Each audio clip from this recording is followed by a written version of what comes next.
नागपुर में आयोजित कार्यक्रम में धीरेन्द्र कृष्ण शास्त्री ने लोगों से 4 बच्चों में से एक को राष्ट्रीय स्वयंसेवक संघ को समर्पित करने का आह्वान किया, जिससे बयान पर चर्चा तेज हो गई। उन्होंने संघ के कार्यकर्ताओं की संकट के समय भूमिका की सराहना करते हुए उनकी समर्पण भावना को विशेष बताया। अपने संबोधन में उन्होंने छत्रपति शिवाजी महाराज और समर्थ रामदास स्वामी का उल्लेख किया, कर्तव्य निष्ठा का संदेश दिया, साथ ही भारतीय संस्कृति, महिला सम्मान और सीताराम परंपरा का जिक्र करते हुए नागपुर को भविष्य में प्रेरणा स्थल बनने की बात कही।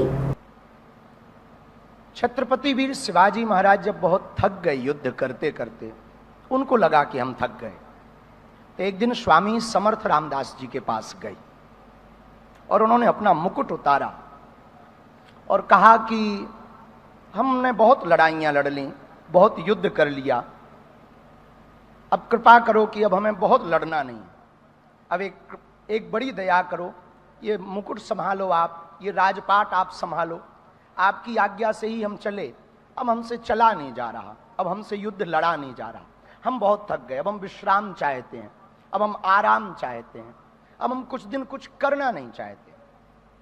मुस्कुराते हुए स्वामी समर्थ रामदास भगवान ने कहा, ठीक है, हमें स्वीकार है, लेकिन एक बात हम कहना चाह रहे, आप हमारे कौन हो? बोले हम आपके शिष्य हैं। तो वो हम कौन हैं? बोले आप गुरु हो। तो बोले शिष्य का कर्तव्य क्या है? बोले जो गुरु आज्ञा करे वो शिष्य का कर्तव्य है। तो स्वामी समर्थ रामदास जी ने मुकुट उठाया और उनके सिर पर रखा, बोले आज से मेरा राज्य है, मैं चलाऊंगा, पर आज्ञा तुम्हें है, तुम्हें संचालन करना है। वे उठे, पर पूरे भारत को अंत में एक बात कहें, जितने भी स्वयं सेवक संघ के लोग बैठे हैं, पूरे भारत को हम एक बात कहना चाह रहे, यदि भारत हमारी ये बात सुने, जब पूरी भारत में कहीं आपदा आती ना, तो लोग प्राण बचाकर भागते, लेकिन हमारे राष्ट्रीय स्वयं सेवक संघ का एक एक कार्यकर्ता प्राण बचाकर नहीं भागता, वहां जाकर प्राण बचाता है। ये है स्वयं सेवक संघ, ये है राष्ट्रीय स्वयं सेवक संघ।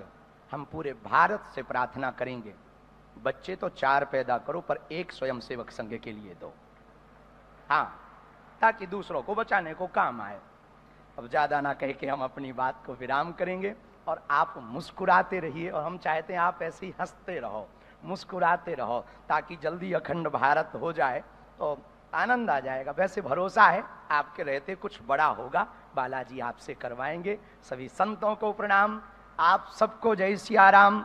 भारत का गौरव जागेगा, भारत महान होगा, भारत क्योंकि मातृ प्रधान है, और मातृ प्रधान देश में अब भारत दुर्गा माता मंदिर विराजमान होगी, और जब वो स्थापित होगी तो शक्ति जागेगी, दुर्गा काली के रूप में जागेगी, और हर नारी के अंदर रणचंडी की तरह तलवार उठाकर शस्त्र शास्त्र की स्थापना होगी, वेद परंपरा की स्थापना होगी। इसी के साथ हंसते रहिए। जय सिया राम।